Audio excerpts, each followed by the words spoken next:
8年前，台南的安南区光厝走溪路又在重现咯。德隆仔厝也是台湾独有的建筑甲文化。台南市政府甲博物馆举办体验活动，有上百人做回来逛这德隆仔厝，互大家知影讲先面对抗水灾的艰苦，也体验到庄民互相帮忙迁村的过程。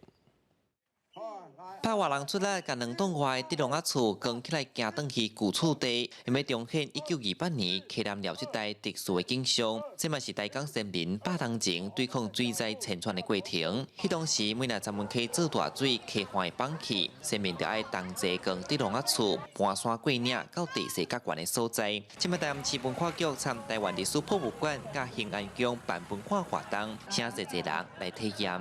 跟厝的活动很好玩，人家做重，要更2公里嘛是一个做大的挑战。大家团结啦，无一间厝遮大，免那更会起来。因为早期的时代人的生活无介好。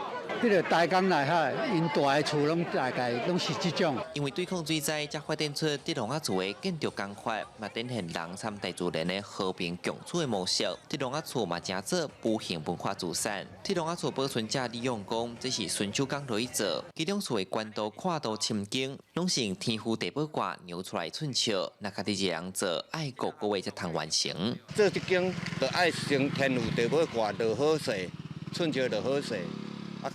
开始落剪料，要做安怎落去青的，较快来教遮龙啊！一步一步足深啦。这个就用，足用。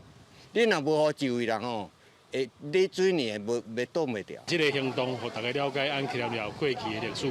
咱希望这个历史是活的，咱透过这个当参与的方式，了解到这个在地文化甲在地历史。